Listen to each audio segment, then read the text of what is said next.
One of the major benefits of having a tow dolly is we can go to an area, and we'll typically go for 2 or 3 weeks and then park, and we'll take day trips with the car. It's really come in handy when we're around cities. We've gone to San Francisco and places that we wouldn't ever be able to bring the RV because that's our house. So we can just take the car, really quick trips. We get really good gas mileage. So I'm going to show you how to load up a car on the tow dolly. Put the trailer up to your hitch. Make sure the pin's in there. Hook up your chains.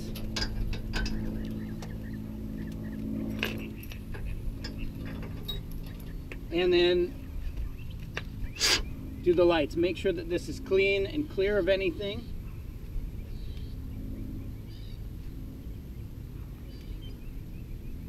Now you're going to want to make sure to inspect the lights and make sure that they're working. It's really helpful to have somebody else to help you out with that. The first thing is you want to take out we've got a pin right here.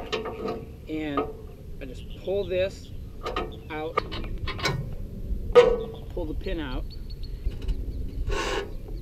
And that way we can undo this, pull it back,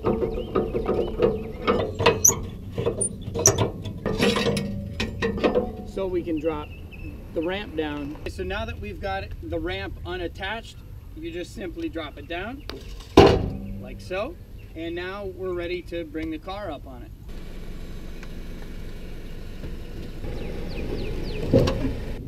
All right, now that we've got the car perfectly lined up and the ramp down, it's time to drive it up. Now we're going to secure the ramp, and we just move that on, tighten this as tight as it will go. Simply put the pin through,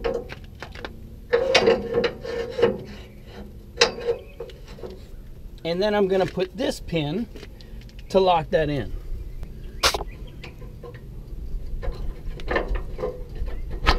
There we go. So now it's time to strap up the tires. And I was told when we bought this trailer that these kind of work as seat belts for the car to make sure that it doesn't slide off if something were to go wrong.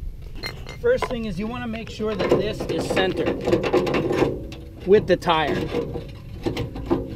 Now, one of the things that I recommend is these are left and right. So when you store them, I store it in the trunk of the car, and I keep this on the left side, and I keep the right one on the right side. So this simply goes right there, and we pull this over the tire. Okay, you want to make sure it's completely untangled, and this simply goes right over the tire there.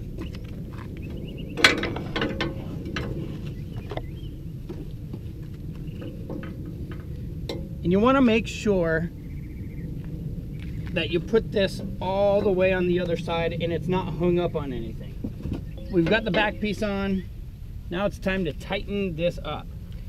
And it's a little finicky. You want to make sure that this ends up right about here, because if you tighten it too much, it's going to get in the way of the top part. And you don't want this to be on the actual rubber if possible. So I make sure everything looks good, it's flat, it's not creased in any way, and then we go ahead and simply tighten it. And you want to tighten it as much as you can without actually shrinking it and lifting it up. There, that's good. Now it's not tight, it's snug, because now we're going to go and ratchet it up. Put it through here as tight as you can, and we tighten it.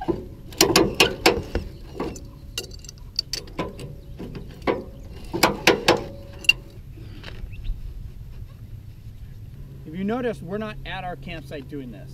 And one of the things that we've learned is you want to make sure if you have the availability to do it on tar, that's a lot better than doing it on gravel. And we've had a lot of rain here in Texas over the past few days, so the gravel, it was really muddy.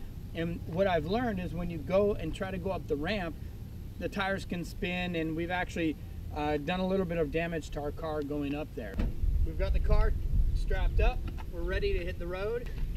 Bye.